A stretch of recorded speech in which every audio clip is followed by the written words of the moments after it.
Let's talk Meltas and Flamers and the raw might of the dragon. Salamanders are looking pretty solid at the moment in Warhammer 40K, so let's talk about the heat that they can bring to the table.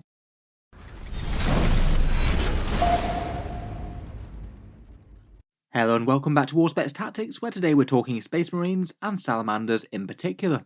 It's been a fairly exciting time for Space Marines in Warhammer 40k recently. The army's got a massive power boost and a whole bunch of free war gear, and it perhaps seems that one of the chapters that have been doing best with all this are the Salamanders. A fair few things do seem to have gone pretty right for them in Arks of Omen. In this video we'll talk about some of their strongest options, take a look at their chapter tactic and the Promethean cult, and have a look at their very powerful unique characters, putting things together in a couple of army lists. Loads to talk about, so let's jump straight in. Starting off with the current state of Salamanders in Warhammer 40k, previously I think they were around about somewhat middling for Space Marines, not a terrible win rate but not bottom of the barrel, perhaps kind of middling since their very strong start in early 9th, when they did very well when the Eradicators first came out, being very cheap indeed. As a chapter they're fairly straightforward. Generally their rules incentivise you to bring a whole bunch of Meltas and Flamers, as they've got strong tricks and good synergy with them, and their stratagem and support options generally give them either more toughness or more raw power, perhaps more often at close range due to their liking of Melter and Flamer weapons. In terms of weaknesses, at least compared with other chapters, they've got very few mobility or movement type tricks. Basically most of their support helps them with toughness or damage, but they might be a little bit slower than most chapters, depending on what sort of units you take. As mentioned, they do seem to have done very nicely out of the Arks of Omen changes. Perhaps the biggest driver for that are free and cheap melter weapons handed out all over the codex, things like attack bite multi-melters getting free, and Sternguard being able to load up at them at a very cheap price indeed. Otherwise, their chapter tactic has got a bit more relevant. You can stay in their tactical doctrine from turn 2 onwards to help out the melter and the flamer, and in particular, I think they're very much enjoying aggressors being as cheap as they are. They went from a fairly costly unit to one that's just 30 points per model, and you can bring an awful lot of flamer attacks for that price. At the moment in the tournament season for Arks of Omen it's kind of early, but Salamanders have had a fairly strong showing at the moment, around about a win rate of 49%, and more people are choosing to put them on the table compared with a lot of Space Marine chapters, broadly a good sign. In terms of tournament win rates at least, they seem to be kind of similar to armies like Space Wolves or Black Templars, but only really significantly behind a couple of chapters like Iron Hands and Dark Angels, which are having a really good time of it. Obviously though, at the moment it's fairly early days. Overall though, I'd certainly argue that Arks of Omen has been a massive boost to the chapter. They are more prominent than they were. Let's talk Salamander's rules then, and first up we've got the chapter tactic and combat doctrine. The Salamander's chapter tactic is called Forged in Battle. This one gives you a single wound reroll each time they attack. Pretty solid, helpful damage dealing wherever that happens, to be honest. And it will maybe just give you a little bit more reward for small units running multiples with things like multi-melters. If you get to reroll a wound roll on a really powerful shot, it's going to have more value. The second half is that they ignore AP-1, it becomes AP-0. It's now reverted back to the way it was before the Armour of Contempts changed. I've always felt this one to be a little bit of a swingy one, to be honest. It really is very good when it comes up, a massive toughness boost against the right attacks, but a lot of armies just don't really have all that much AP-1 in their arsenal. It means that you're going to be massively better against some forces, but a lot worse against others. Admittedly though, a lot more people are going to be using AP-1 weapons now Armour of Contempt has gone away, so it's definitely not irrelevant. In general, for strong salamanders, people generally do tend to run them as actual salamanders as opposed to certain other chapters. I think successors are usable but not enormously common. I feel like the main draw to actually playing the chapter as actual salamanders is perhaps the characters. Vulkan Hestan, Adrax Agatone, and Breath Ashmantle out of Forge World are all enormously powerful, and you have to play full-blooded salamanders if you want to run them. The other things that you trade off are the actual chapter tactic, and you have to pay an extra CP for a higher tier relic if you want one. Those I think are maybe just a touch more passable. I feel like the combination of something like Master Artisans and Whirlwind of Rage for a bit more combat is pretty doable as well. I feel like successors really aren't all that far behind standard salamanders, provided you didn't want to take those individual characters. I'd say the chapter tactic is okay and pretty usable, though I feel like the real draw to playing the army comes from their combat doctrine called Promethean Cult. This one upgrades their tactical doctrine, and it means that whenever you attack with flamer or melter weapons, you get +1 to the wound roll. A very serious damage buff to both of those weapon classes. Perhaps particularly good as melter weapons are some of the most efficient damage dealers in Space Marines full stop. Flamers with an extra AP-1 and +1 to wound will badly hurt just about everything. and this doctrine absolutely is worth building around. Most Salamanders lists tend to take a vast amount of Meltas and Flamers within the army, and only a few scattered other things. It's definitely a whole ton more relevant now that you can sit in Tactical Doctrine all game long, and you don't have to move on to Assault. Perhaps just to showcase the raw power of that Promethean Cult combat doctrine, I think it's worth taking a look at the Aggressor Squad, pretty much a staple in just about every Salamander's list at the moment. The Primaris and Gravis with the Flamestorm gauntlets went down to just 30 points per model, and they're perhaps one of the most efficient ways of delivering flamer weapons into battle. Reasonably tough for the cost with toughness 5 and 3 wounds, fairly decent melee with those power fists as well, but mainly all about those dual Flamestorm gauntlets in Salamanders, where they're basically going to get 2d6 auto hits against anything within 12 inches, and they can happily advance to get in that range if they need to. If we look at the actual numbers that they can kick out, then 5 aggressors for 150 points in their tactical doctrine, they'll be hitting the enemy with an average of 35 strength 4, AP -1 and damage 1 auto hits. They all get +1 to wound on those attacks, and with that kind of volume of fire, quite literally, they're going to tear a chunk out of anything they can catch. With average rolling with their shooting alone, you'd expect something like 24 dead guardsmen, 6 dead standard space marines, 2 or 3 dead terminators, 9 wounds to a toughness 7 vehicle, or 6 wounds to a toughness 8 one. Pretty general purpose, it might not be quite up to the level of making back your points cost in a single volley, but that's before you even factor in the melee that they'll probably be following this up with if they're within 12-inch range, and they could pick up other buffs like Lieutenant Rerolls or Stratagems. If we were feeling just a little bit spendy on them, then you could use that 2 command points Flamecraft stratagem, which we'll get onto in a bit. That's the one that allows you to fire max shots out of the flamers, getting you 60 auto hits out of the unit, which really is very devastating. They'll just absolutely obliterate any light infantry in range, averaging 42 dead guardsmen out of that, 10 dead space marines, around 4 or 5 dead terminators, and then to the vehicles you're looking at about 15 wounds to toughness 7 or 10 wounds to toughness 8. If we're talking about making back points cost and things, then they would be doing that in a single volley quite a lot, though of course it would depend a bit on exactly what they can catch.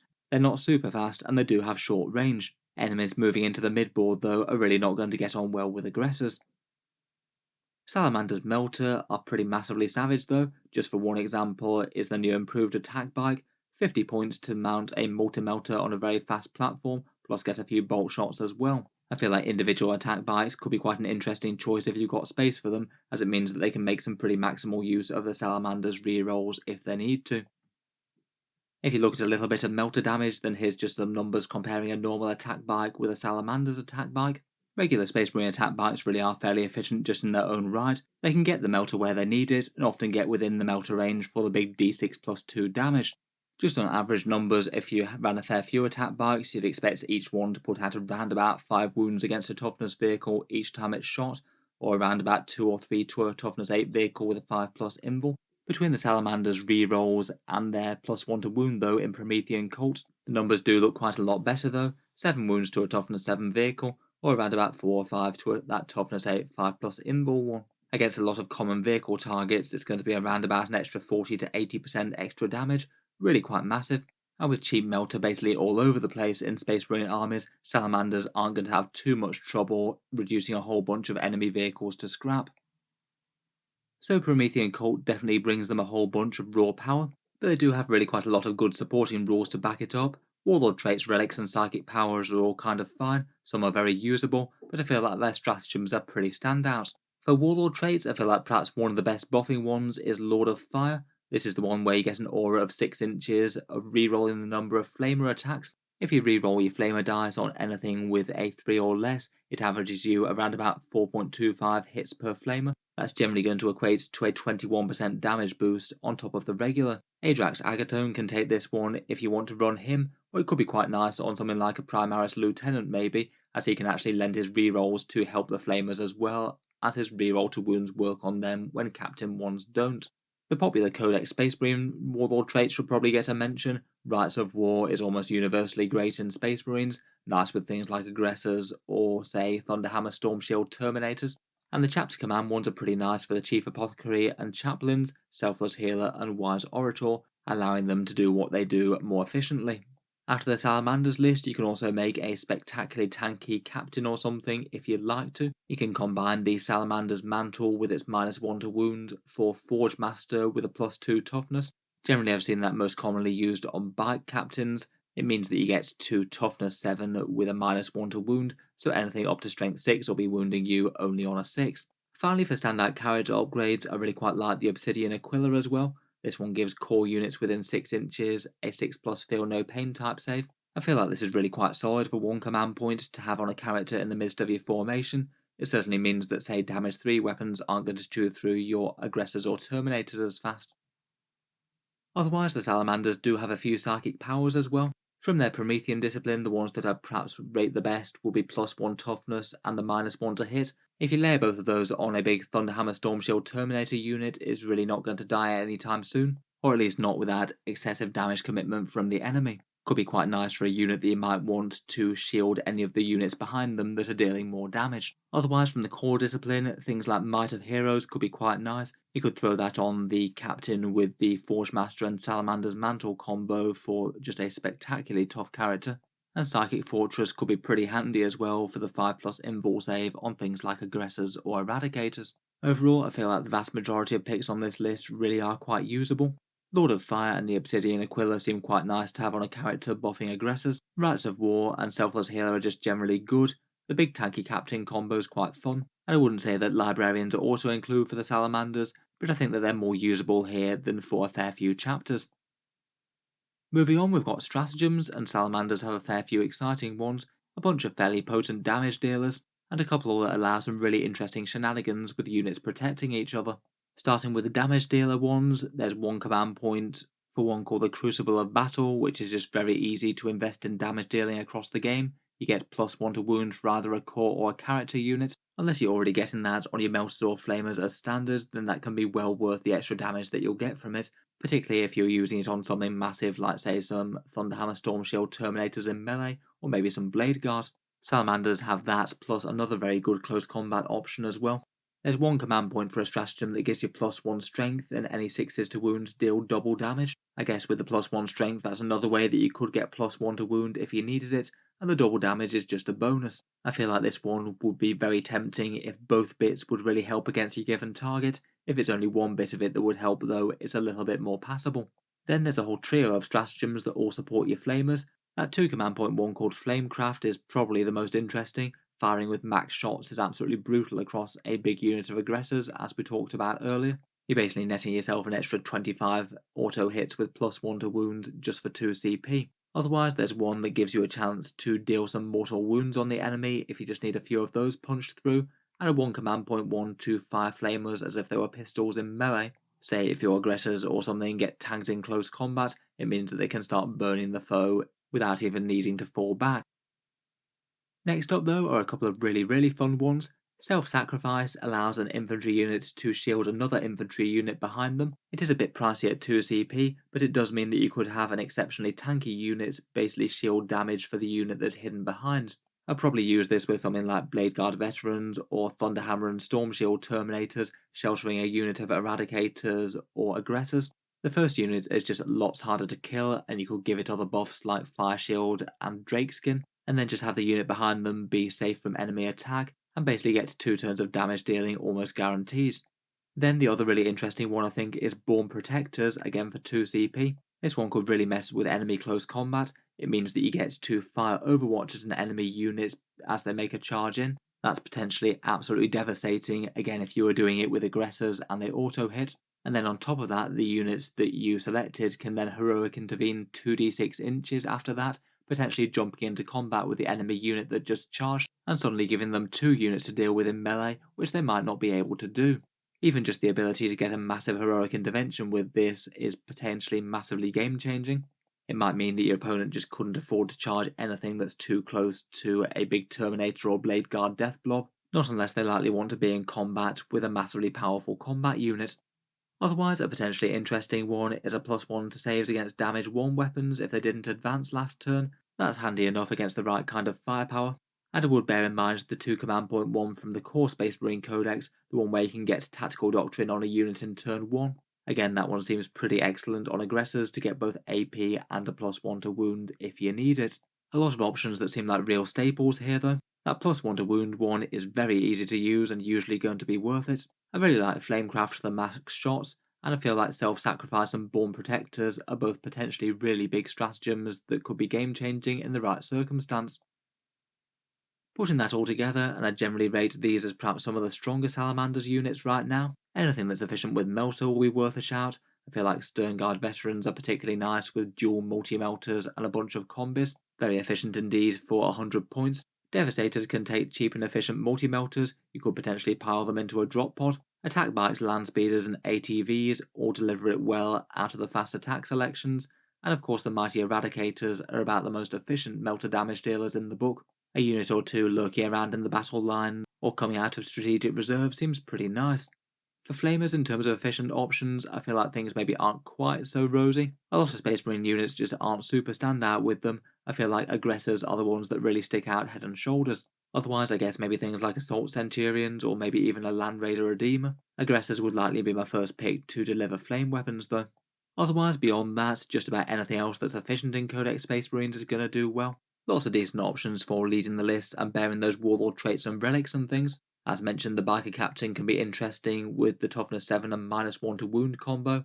Lieutenants are pretty nice for flamecraft, plus maybe giving some flamers rerolls. Apothecaries work really nicely with salamanders, resurrecting chunky gravis to counterattack the enemy, and librarians can make a unit pretty tough with the Promethean powers. I think it's quite cool for salamanders that Thunderhammer and Stormshield Terminators got very good recently. They're a pretty fluffy choice for the chapter, and for Space Marines in general, they're just very efficient in terms of being very hard to kill, particularly in cover, and having some massive melee threat up close. As mentioned, they feel like they're a unit that's really nice to use with the toughness synergies, and maybe playing around with those big 2 command point stratagems for protecting other units or jumping into combat. Otherwise, plenty of other good stuff for Space Marines that doesn't really fit into the above categories. Infiltrators are excellent troops these days, denying deep strike and being tough with the Helix Gauntlet. I feel like Tactical Marines might have a special place for the Salamanders, having some Melters plus OBSEC. Forward deploying Eliminators are nice enough, and perhaps Redemptors or Gladiators for some vehicle-related firepower if you want it. Finally, the trio of Salamander's unique characters are all pretty excellent. Brayoth Ashmantle from Forge World, Adrax and Vulkan are all worth running, so let's talk through them now. Looking at the unique characters, first up we've got Vulkan Hestan. He's 110 points for Salamanders, a firstborn captain with a 2+ armor save, some okay melee with the Spear of Vulkan and the Gauntlet of the Forge for a little bit of close range shooting, basically firing like a heavy flamer. He also does have a 3+ invul save as well, making him a bit tankier than most other Space Marine choices. Really though, the actual reason that you'd want to run Vulkan is his Forge Father special rule. In your command phase you get to select one Salamander's core or character unit within 6 inches of the model, and until the next command phase, each time you make an attack with a flame or melter weapon, you get to re-roll the attack's hit roll and the wound roll. This honestly just takes the Salamander's damage dealing from pretty solid to kind of hilariously powerful. Imagine this on those 60 Flamestorm Gauntlet attacks from the aggressors, all on +1 to wound. Even against toughness 8 vehicles and things now, you're going to be getting something like about 15 wounds on them just out of one squad. It's pretty massive on melter weapons as well. Say use this on a trio of attack bikes perhaps. They're almost all going to hit 8 out of every 9 times after you've factored in the reroll, and then they're almost all going to wound with those melter weapons as well.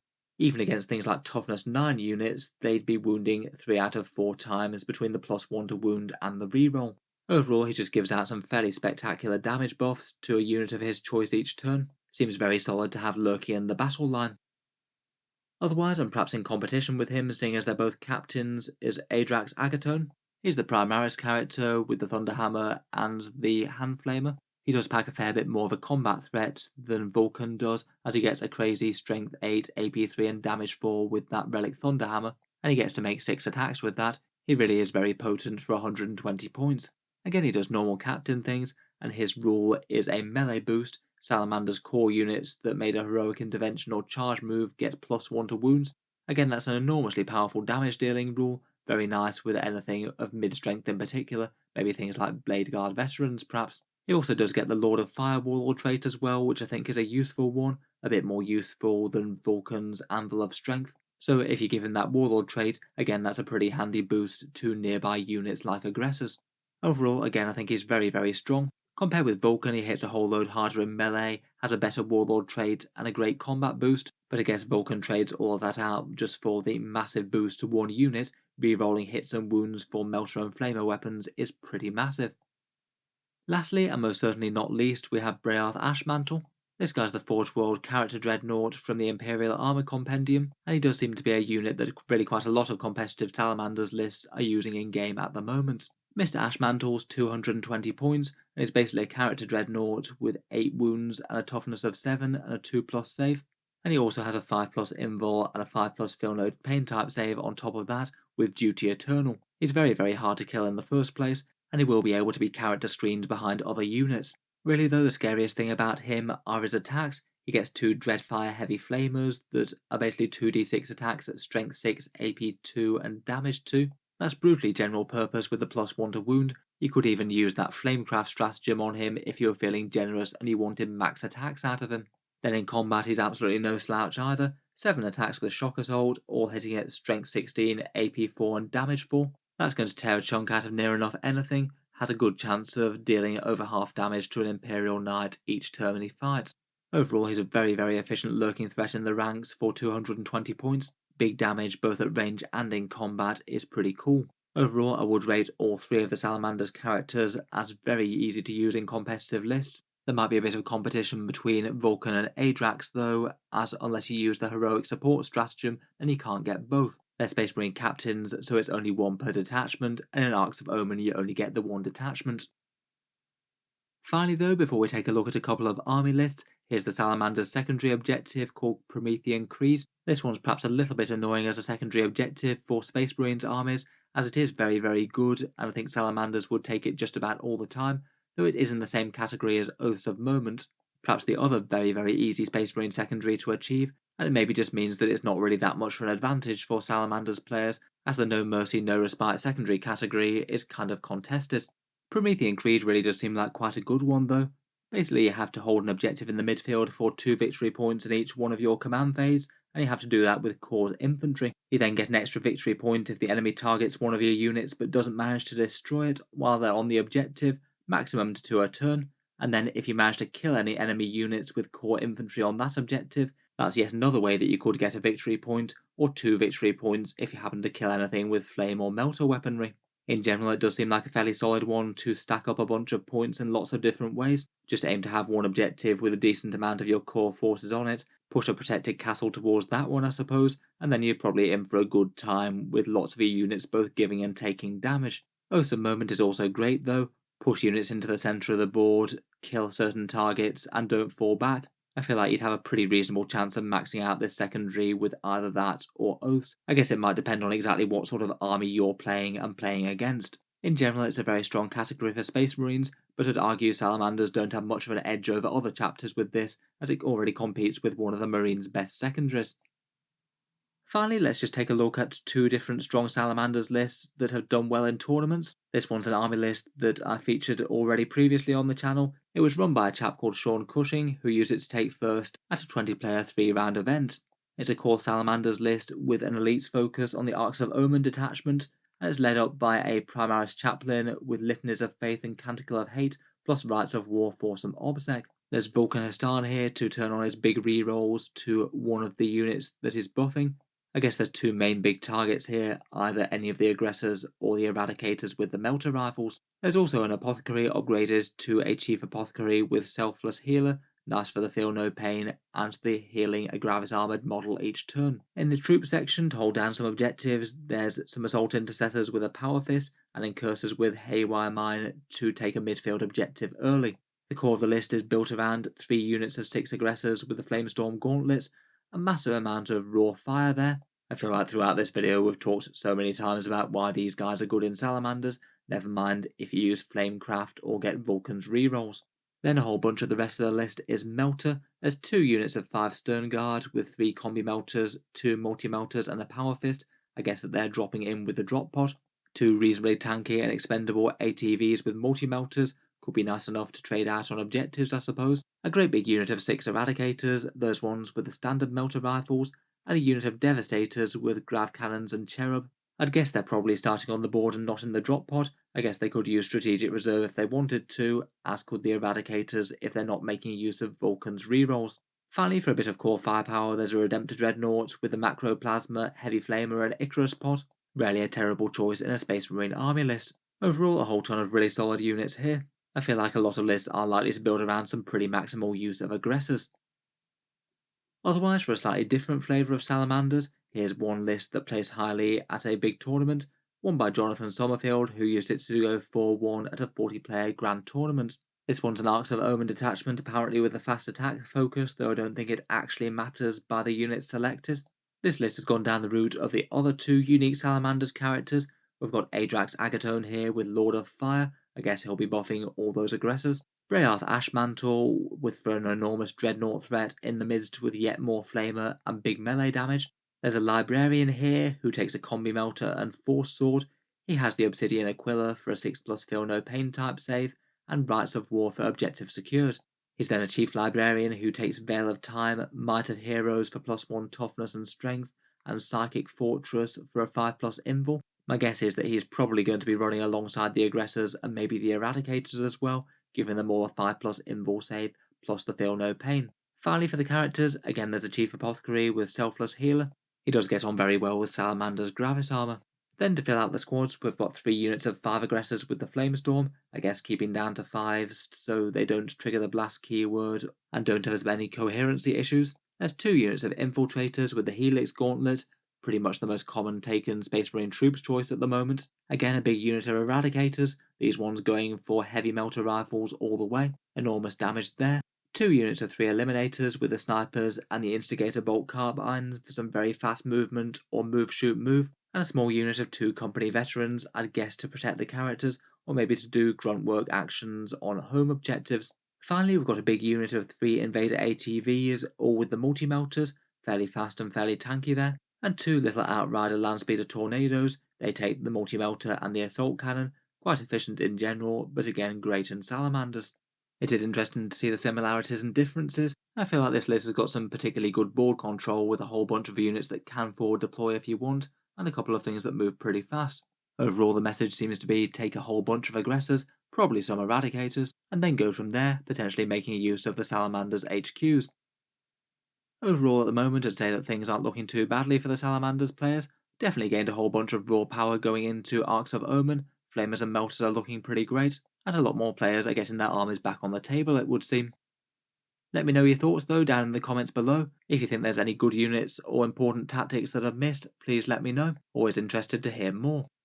Finally, if you have been enjoying all the videos on the channel, feel free to subscribe to Auspex Tactics.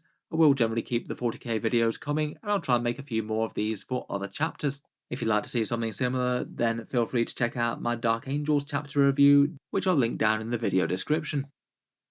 Finally, if you have been enjoying all the videos on the channel, I would just like to mention that Auspex Tactics does have a Patreon page as well, and you can find that in the video description as well. Channel patrons do get a fair few advantages, seeing certain videos early, regular votes to see what sort of things come next on the channel, and automatic entry into the regular prize giveaways with a chance to win some really big model kits each month.